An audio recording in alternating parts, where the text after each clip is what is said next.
بسم اللہ الرحمن الرحیم۔ السلام علیکم ورحمۃ اللہ وبرکاتہ۔ آج کی ویڈیو میں ہم نبی کریم صلی اللہ علیہ وسلم کی حدیث اور آپ صلی اللہ علیہ وسلم کی پیشون گوئی کی روشنی میں اپنے محترم ناظرین کو بتانے کی کوشش کریں گے اور مسلمان کی جنگ کیسے ہوگی اور آپ صلی اللہ علیہ وسلم کی بتائی گئی نشانیاں بالکل صاف ظاہر ہو گئی۔ اس کے علاوہ قرآن پاک یہودیوں کے بارے میں کیا فرمایا، تاریخ میں یہودیوں کے ساتھ کیا کیا ہوتا رہا ہے اور آئندہ یہودیوں کا کیا حال ہوگا۔ سب سے پہلے دوستوں،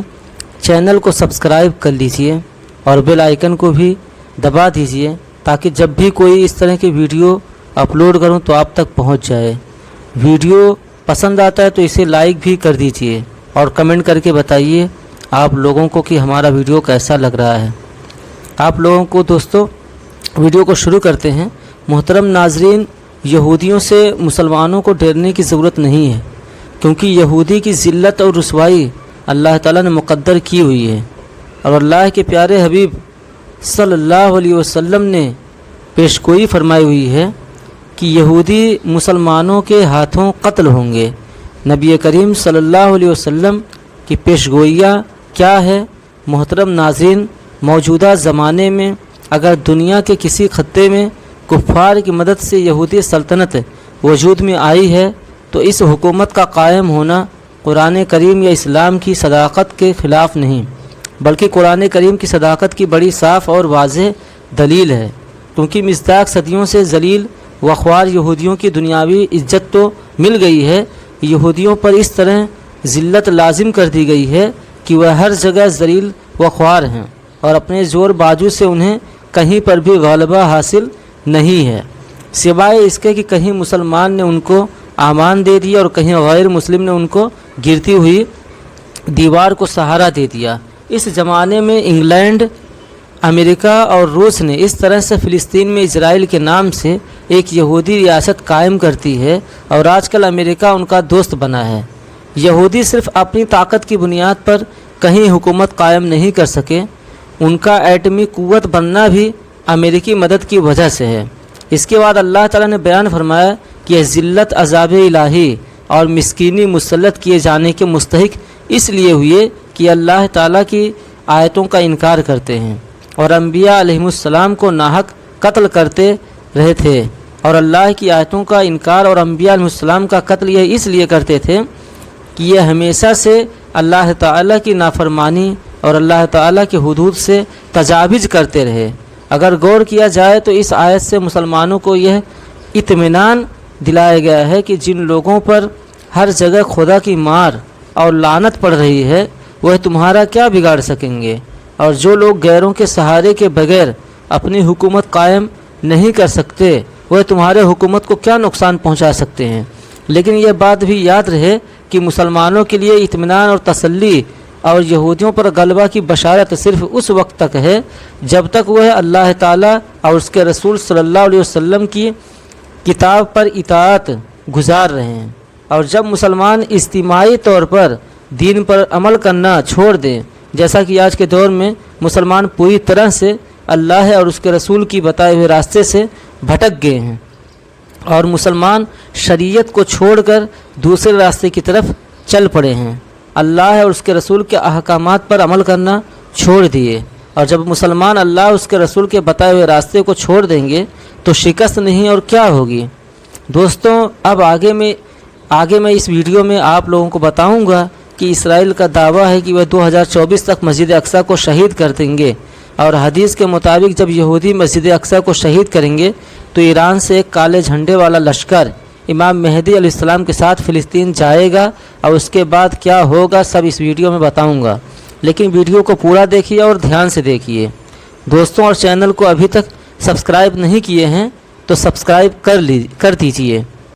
حدیث کے مطابق امام مہدی علیہ السلام اس وقت ظاہر ہوں گے جب مکہ مسلمانوں کے بیچ ایک بہت بڑا جھگڑا ہونے والا ہوگا۔ اس کی تفصیل کچھ اس طرح ہے کہ حج کے دنوں کے ایک سعودی بادشاہ اچانک قتل ہو جائے گا کہ جس کو لے کر جھگڑا اتنا بڑھے گا کہ مسلمان آپس میں ہی لڑنے لگیں گے، اور مکہ کے باہر ایک جگہ پر بہت زیادہ لڑائی جھگڑا ہو رہا ہوگا۔